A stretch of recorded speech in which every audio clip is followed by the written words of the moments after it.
PPT 멤버들의 현재 상태가 뭐 항고장, 미접수, 이유서, 미제출, 거기에 뭐 법무법인 발언이 손을 뗐다, 다시 한다. 아주 복잡합니다. 하지만 이 PPT 멤버들의 사태는요, 여전히 트위터에서조차 굉장히 좀 비참한 상태다. 자, 이 얘기는 제가 조금 이따 말씀드리겠지만 PPT만이 아닙니다. 지금 보면은 제프 벤자민 같은 경우 더기버스의 안성희 씨와 유력한 배우 세력으로 주목받고 있죠. 그러다 보니 이 많은 누리꾼들이 제프 벤자민 계정에 가서 매일같이 항의 댓글 또는 의혹 의견들을 남기고 오는 것 같습니다. 그러다 보니 어떻습니까? 지금 보면 CEO 같은 사람들은 언제나 자금을 마련해서 다른 회사를 창립할 수 있습니다. 두 번째 피해자분도 지금 학교 계단 청소하고 엘리베이터 청소하고 있거든요. 지금 이런저런 이런 것들이 연루가 되고 안 좋은 얘기들이 들리고 하니까, 자, 그래서 트위터에 이러한 그것이 알고 싶다 방송 장면들을 리플로 달았더니 칼 삭제를 했다고 합니다. 칼같이 삭제했다라는 거죠. 본인이 떳떳하다라면 도대체 이런 댓글을 왜 이 제프 벤자민이라는 그것도 K-POP 전문 외신 기자가 그걸 삭제하겠습니까? 저는 전혀 이해가 가지 않습니다. 어찌 본다면 이 제프 벤자민, 더기버스 안성희 씨와 더불어서 만에 하나 정말로 배후 세력으로 지목을 받는다면 이거 돌이킬 수 없는 사태로 국면이 접어들 가능성 매우 높지 않나라는 생각이 듭니다. 자, 이 와중에 이 PPT 멤버들 전속계약 가처분 항고에 대한 이야기를 제가 앞서 말씀드렸는데 많은 분들이 질문을 주셨어요. 그래서 항고가 각하가 된다라는 거냐 안 된다라는 거냐, 된다면 언제 결과가 나오냐, 제가 거기에 대한 내용을 설명드렸지만 조금 부족했나 봅니다. 추가 설명을 드려볼게요. 현재 사건 번호로 검색하면 나오는 부분들인데, 자 보세요. 법무법인 발언이 사임을 했다라는 의견에 대해 유튜브 이진호 씨가 직접 문의했더니 사실 항고소송 함께 하겠다 이러한 얘기를 하지 않았습니까? 그런데 실제로 채권자 측, 제가 얼마 전에 말씀드렸죠? 이 사건 번호를 검색해보면 이들의 부모님들의 이름이 쭉, 그리고 본인들의 이름이 쭉 당사자와 대리인으로 추가가 됐다라고 했는데, 보십니까? 자, 전부 다 이 멤버들의 이 법정 대리인, 부모님들의 이름만이 들어간 줄 알았는데, 자, 보니까 채권자 측에서 법무법인 다른 담당 변호사 이름이 쫙 들어가면서 드디어 이 대리인 명단에 포함이 됐습니다. 그러니까 이진호 유튜버의 이 직접 문의한 내용이 팩트로서 등장을 한 거죠. 다시 한번 법무법인 발언이 항고소송까지 함께 진행을 하겠다라고 확정 지은 것과 다를 바 없다라는 겁니다. 뭐 내부 분열이 있어서 안 되는 거 아니었냐라는 이야기도 제가 함께 말씀을 드렸는데, 결론적으로는 이 법무법인 발언 측이 다시 한번 PPT 멤버들과 항고소송을 진행을 하기로 했다라는 겁니다. 그리고 쭉 내려보면 PPT 멤버들 즉시 항고를 신청을 했죠. 항고 재판부는 어디냐? 바로 서울고등법원 40민사부라고 합니다. 고등법원으로 올라갔던 것은 1심 재판이 합의재판부였고 이 금액 자체가 2억 원 이상이었기 때문에 고등법원으로 갔지만 이 항고 전담 재판부는 40과 50이라고 합니다. 왜냐? 항고소송이기 때문이에요. 그래서 조금 재판부가 변경이 됐다. 제40민사부로 변경이 되었다라는 겁니다. 그리고 항고 이유서, 미제출에 대한 이야기가 많았는데 결국 멤버들 혹시라도 이 항고 소송에 대하여 포기 심리가 있는 게 아니냐, 이런 의혹들과 의견들에 대해서 제가 앞선 영상을 통해 소개를 해드렸는데 결론은 다시 끝까지 밀고 나가겠다라는 마음으로 똘똘 뭉친 것 같습니다. 지금 이 법무법인 발언 측이 딱 채권자 측의 법률 대리인으로 함께 추가가 된 상태이기도 하지만 내려보면 항고 이유서에 대해서는 이러한 설명이 되어 있습니다. 항고장에 항고 이유를 기본적으로 담아야 하는데 간혹 항고 이유서를 제출하지 않는 경우도 많이 존재한다. 항고 이유서를 별도로 제출하는 경우는 항고장에서 혹시 제외되어 있는 새로운 이유가 추가되었을 때라고 합니다. 쉽게 말해서 항고 이유서가 없어도 기존에 제출한 항고장 안에 자신들이 왜 항고를 하는지에 대한 이유가 다 설명이 되어 있다라고 가정한다면 항고 이유서가 추가로 제출되지 않는 경우가 많다라고 해요. 그리고 보통 10일 내로 제가 말씀드렸죠. 바로 18일 월요일 날까지 제출을 해야 되는 기한으로 기본 설정이 되어 있지만 항고 이유서가 아니라 하더라도 기존 항고장에 대한 내용을 차후에라도 서면으로 보충할 수 있다라고 합니다. 왜냐하면 실제 Q&A 질문사항에 대답이 나와 있다고 해요. 즉시 항고장에 항고 이유서를 제출했지만 더 보충하고 싶다. 가능하냐? 이러한 네이버 지식인 질문글에 변호사가 직접 답변을 달았습니다. 항고 이유서는 즉시 항고장을 제출한 날로부터 10일 이내 제출해야 하지만 새로운 항고 이유가 아니라 보충하는 내용이라면 충분히 추가 제출을 언제든지 할 수 있다. 쉽게 말해서 지금 PPT 멤버들 항고 이유서를 제출하진 않았지만 결국 법무법인 바른 측이 함께 항고 소송을 본격적으로 진행하겠다. 확정 지은 것과 다를 바 없죠? 왜냐하면 사건 번호 안에 대리인으로 추가가 됐기 때문입니다. 더불어서 이 멤버들의 항고 이유서, 당장 제출한 항고장에 왜 자신들이 항고하는지에 대한 내용이 충분히 들어가 있었다라고 가정을 한다라고 하면 굳이 항고 이유서를 따로 제출하지 않아도 된다. 다만 관련 내용과 새로운 내용이 아니라 관련 내용으로 추가가 된다고 하면 언제든지 서면 제출이 가능하다. 이것이 팩트라는 것이죠. 결론은 어떻습니까?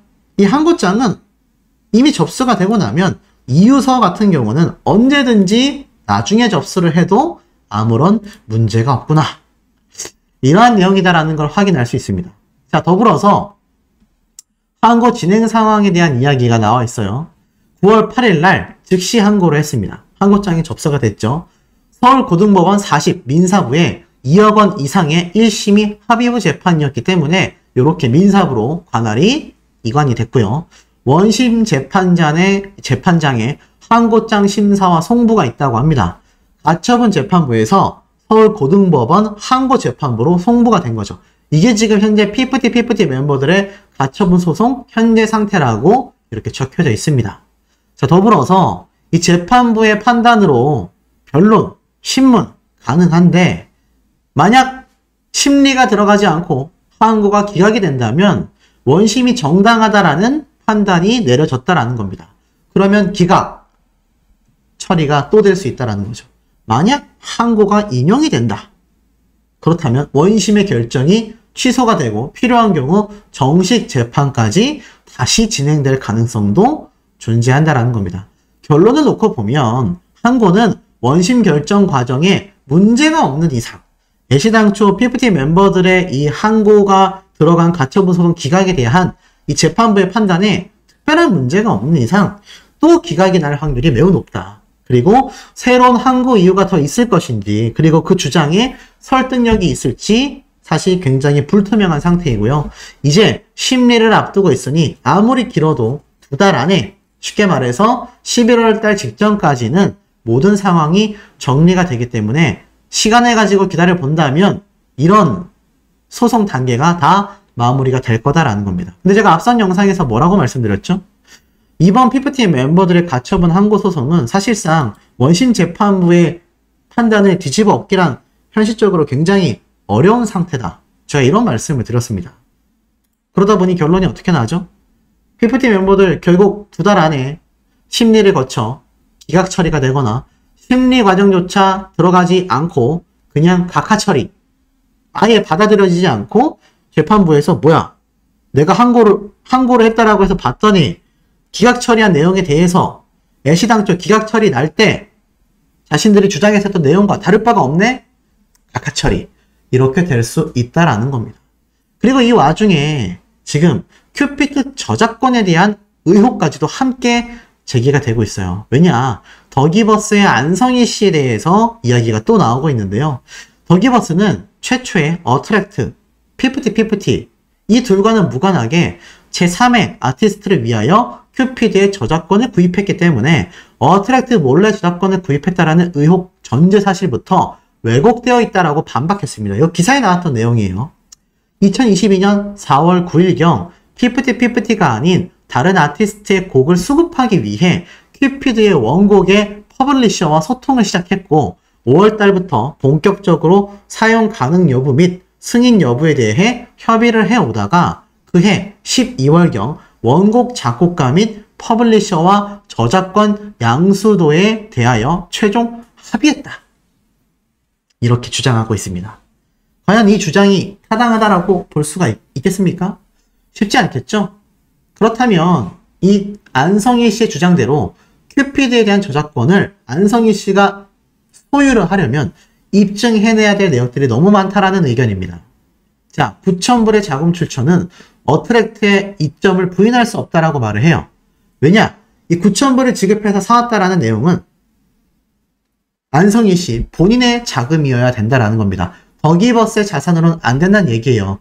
왜냐하면 더기버스는 법인업체이기 때문에 더기버스의 자산으로 구매했다면 이것도 배임죄에 성립될 수 있다라는 겁니다.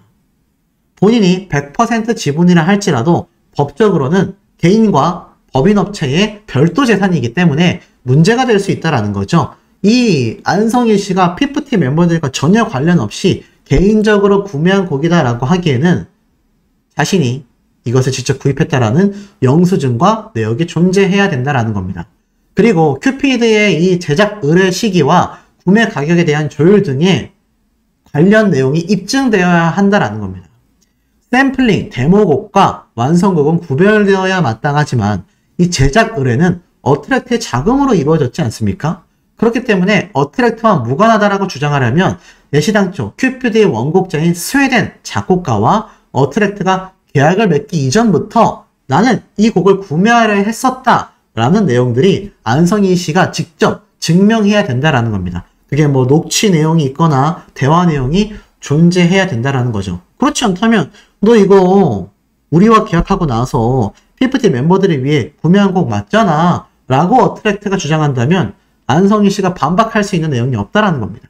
더불어 스웨덴이라는 나라는요, 저작 성명권도 포기할 수 있지만 스웨덴 작곡가가 동의했다라는 의사표명 또는 위임장이 있어야 된다라는 겁니다. 양도 계약을 진행할 때 보통 위임장 작성도 동시에 이루어지는 경우가 많은데 과연 스웨덴 작곡가가 누구에게 곡을 판매했다라고 생각하고 있는지도 중요하다라는 겁니다. 그런데 이 중요한 위임장이 없어서 안성희 씨는 자신이 직접 스웨덴 작곡가인 것처럼 다 사인을 위조했죠. 그러니 차후에 법적 심리가 들어가서 스웨덴 작곡가를 통하여 이거 너 노래 더기버스 측의 피프티 멤버들을 위해서 판매한 노래냐 아니면 안성희 씨에게 애시당초 개인적으로 판매한 노래냐 여기에 대한 이유를 파악하다 보면 다 드러나게 된다라는 겁니다. 결국 안성희 씨 입장에서는 큐피드라는 노래의 저작권조차 지키기 어렵다라는 이야기고 심지어는 이 안성희 씨는요. 큐피드에 대한 저작권을 지키네 만의 이야기를 따지기 전에 이미 교보문고의 투자금 회수에 대하여 엄청난 비용을 감당해야 하기 때문에 지금 그것부터 진압하기가 쉽지 않다라는 겁니다. 왜냐, 이 더기버스와 안성희 씨는요, 지금 소송전에 휘말려 있지 않습니까? 그런데 더기버스의 중요 재산에 대해 압류, 가압류, 가처분토는 경매 결정이 통지된 이후 60일이 지날 때까지 이를 실효시키지 못하여 사업 운영이 어려워질 경우 교보문고는 우선 투자 원금 상환을 요구할 수 있습니다. 쉽게 말해서 이 더기버스의 안성희 씨가 전홍준 대표님과의 소송에서 혹시라도 패소라도 하게 되어 손해배상금에 대한 가압류 신청이 들어가게 돼서 이 더기버스의 자산이 묶일 경우 교보문고는 우리가 투자한 금액 중에 우선주 투자 원금 빨리 다 줘 라고 하면 수십억 원을 최소 40억 원 정도를 한 번에 30-40억 원 정도를 한 번에 교보문고에 돌려줘야 하는 것이 지금 더기버스의 안성희 씨의 현 상황이라는 겁니다. 그러니 어떻습니까? 이 저작권 문제 매우 중요할 수 있습니다. 하지만 스웨덴 작곡가가 이미 자신의 사인마저도 위조된 상황 속에 차후에 이 더기버스의 안성희 씨가 지금 굉장히 문제가 되고 있다 라고 말하고 있는 현재 시점에서 과연 좋은 증언을 해줄까 싶은 겁니다. 결국 더기버스의 안성희 씨 역시 모든 것이 거짓으로 점철되어 있기 때문에 피프티 멤버들과 피프티 멤버들의 부모님, 또 피프티 멤버들의 외삼촌까지 굉장히 심각한 상황에 휩싸여 있는 만큼 더기버스의 안성기 씨 역시 초조한 상황이라는 것에는 전혀 변함이 없다라는 겁니다. 결론은 전홍준 대표님은 계속하여 승소를 해나가며 지금 넷플릭스냐, 티빙이냐, 쿠팡플레이냐, 나아가서는 어떤 방송사와 뉴 걸그룹 프로젝트를 지금 제작하느냐 행복한 고민을 하고 있을 때 이 피프티 멤버들은요 굉장히 처참한 상황에 놓여져 있다라는 겁니다.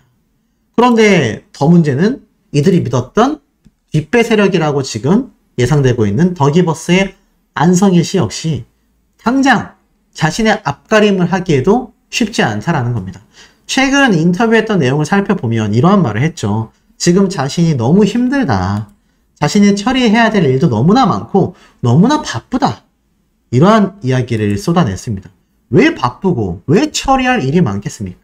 바로 전홍준 대표님의 팩트에 입각한 정확한 소송에 대해서 지금 다 안성희 씨는 방어를 해내야 되기 때문입니다.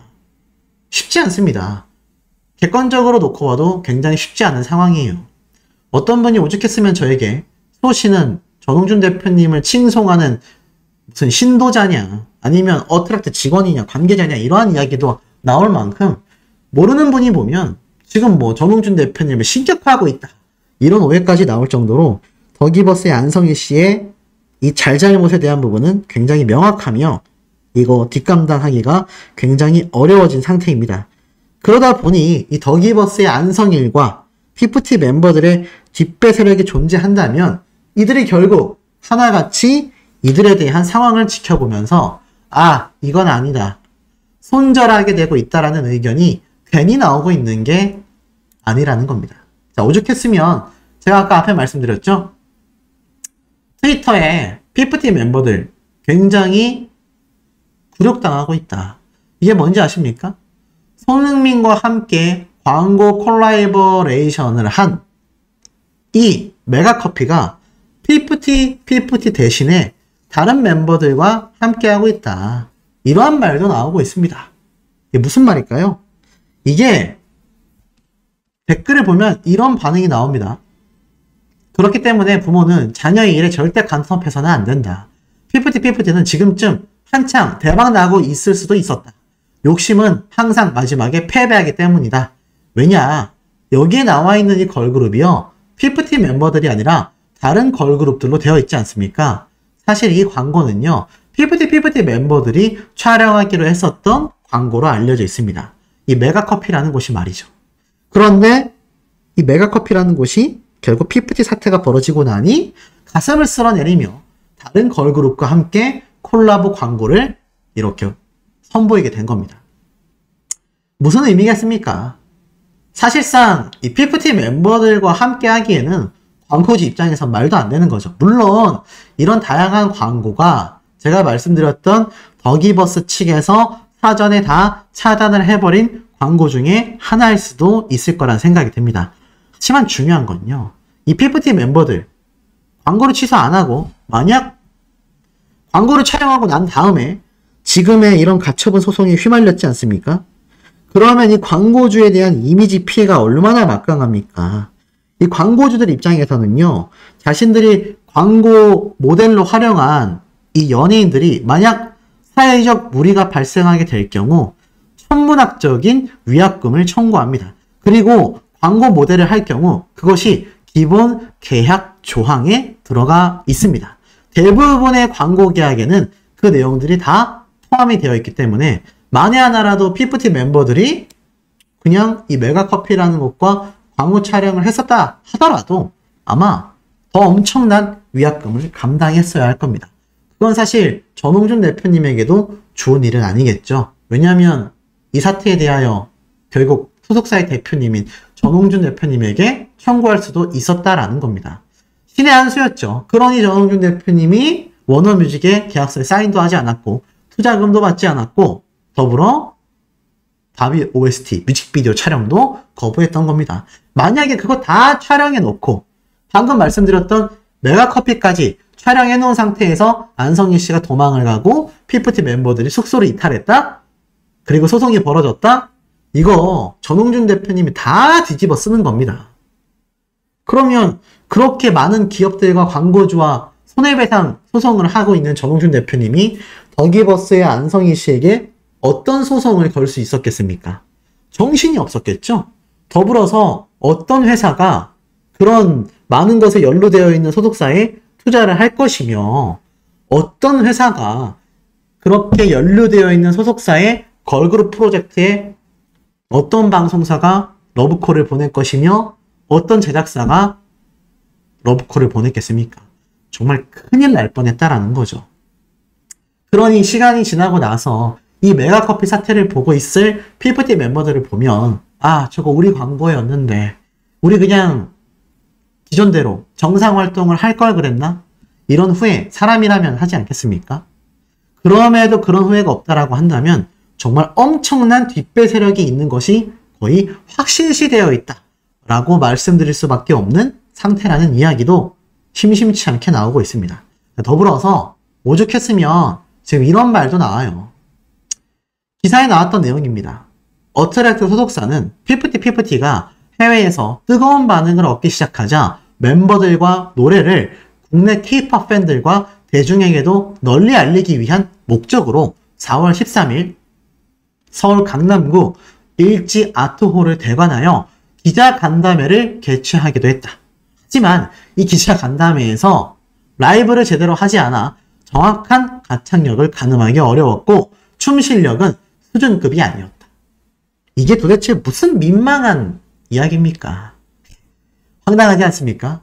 이 피프티 멤버들 결국 4월 13일 날 기자간담회가 열렸지만 라이브를 제대로 하지 않았고 그렇기 때문에 정확한 가창력은 파악하기 어려웠으며 나아가선 춤 실력 또한 수준급이 되지 못했다.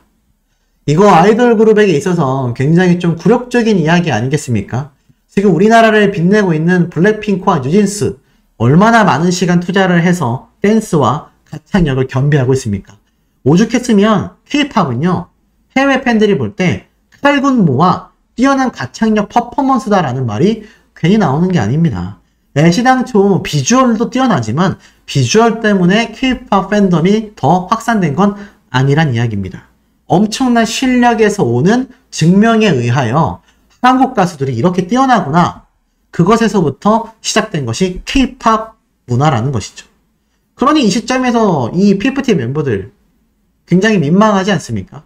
이 멤버들이 패소를 하건 승소를 하건 도대체 어떤 소속사를 만나 어떤 곡으로 데뷔하여 대박을 낼 수 있겠느냐라는 겁니다. 참 착잡한 상황이 아닐 수 없다라고 생각이 됩니다.